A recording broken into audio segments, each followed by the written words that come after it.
Hello Bitzbox, it's Craig from Bitzbox.co.uk here, and in this video I paint up a bust of Walter White that I printed on my 3D printer. So yeah, this is something quite exciting for me. I don't really paint busts or anything like that, but I just saw this and I just had to print it and had to paint it. So yeah, I got this on a Patreon called Photos Mint. I actually have license to sell their stuff. If you go on the higher pledges, you can actually sell their stuff. So I'll probably be putting some busts like this on eBay and some other things as well. There's so much awesome stuff. Maybe it's something we can look at in a future video. But yeah, I've changed the format slightly on this video to my other painting videos, so hopefully you guys enjoy that. And if you do, then be sure to be the one who knocks on the like button. And yeah, let's just get straight into it. So these first couple of steps are done with an airbrush, but don't switch off just yet. You can easily do these steps with a brush. So I start by mixing some Cadian Flesh Tone in a 3:1 mix with some Rust Grey, and I apply this to the lower areas as a shadow colour. So next I spray him from a 45-degree angle with some Cadian Flesh Tone.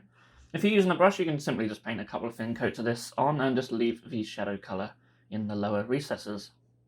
And then the final step with the airbrush is just to take a mix of some Kislev Flesh with Scream & Skull, and maybe like an equal mix to get a nice light highlight.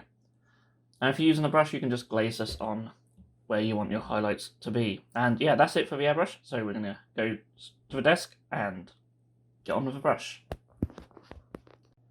Okay, so my initial shadow colour was quite cool, but I decided I wanted to have some warm shadows as well.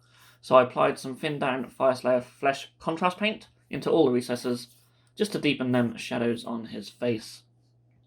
For some extra highlights, I used Pale Flesh from Scale 75, but the Kislev Flesh and Scream & Skull mix from earlier will achieve pretty much the same colour. So I thinned this down to a glaze consistency, just to keep the highlights as smooth as possible.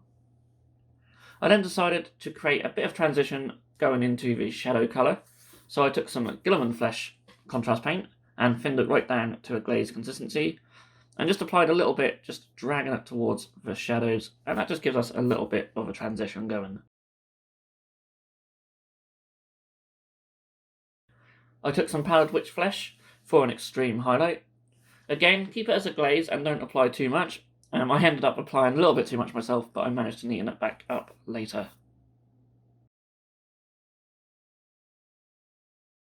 So you could leave the head bald, but Walter White's head is actually shaved.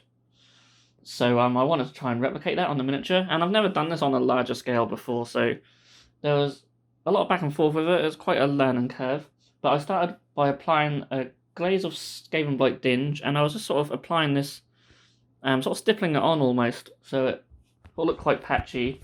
And then I'd done the same with Administratum Grey, and I just went back and forth with these two steps until I got a sort of a solid looking colour.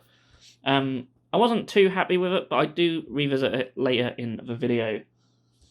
So next up I went to his beard, and I wanted to paint it so it's sort of grey and with the original colour showing through a little bit. So I started with Agros Dunes, but in hindsight I think this was too much of a red-brown, but I did stick with it. I then dry brushed on some Skaven Blight Dinge over most of the facial hair, just leaving a little bit of that Agros Dunes showing, and then repeated the step with Administratum Grey for a highlight. His lips were simply just given a glaze of pink horror, just to give them a little bit of colour. The rims of the glasses were painted with Lead Belcher, and I used Corvus Black for the arms. I very carefully painted his eyes white, and off camera I painted a tiny dot of black in the pupils. I then decided to take some Warp Fiend Grey and just glaze it under the eyes, just to give him a little bit of age. In one of the reference photos, you can see that he has some sunspots or freckles on his forehead, and I used a glaze of Nightquest of Flesh just to paint these in random little spots. So then I went back to the hair. I decided to try a different approach this time. Using the same colours of Skaven Blight Dinge and Administratum Grey, I decided to stipple them on with an old makeup brush, and this gave me sort of more smaller and random patterns. And after a bit more back and forth, I just added a couple of glazes of Cadian Flesh Tone to try and sort of blend them in with the head. Now onto his yellow lab coat, and I started with Emperor's Children. Now stick with me here. I've heard that pink is a good base colour for yellow, so I thought I'd try it out. After a couple of thin coats of that, I applied the contrast paint Eandon Yellow all over the miniature. The pink really gives a nice orangey brown tone to all the shadows. Now I could have painted my highlights as well before this step, but I wasn't sure what the outcome would be, so instead I applied 2 thin coats of Flash Grit Yellow once that was dry, leaving the shadow colour intact of course. The final highlight was with Phalanx Yellow, and I quite like the higher contrast on the clothes compared with the subtleties of the skin. So the last couple of steps were just to paint his t-shirt with Screaming Skull, and also painted his zip with some white scar. I also decided to neaten up the stand and the edges with Chaos Black, but I didn't get it on camera for some reason. But anyway, here is the final miniature. So I'm really happy with the final result, especially as there were a few things that I was trying out for the first time. This was the first bust of this scale that I had painted, and also the first one that I had 3D printed myself, and it certainly won't be the last.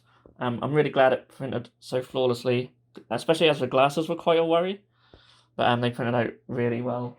And they seem pretty strong as well, so yeah, really happy with that. So I hope you guys did enjoy this video, and if you did, then don't forget to knock on those like and subscribe buttons down below. So thank you so much for watching, and I'll see you all again in the next video.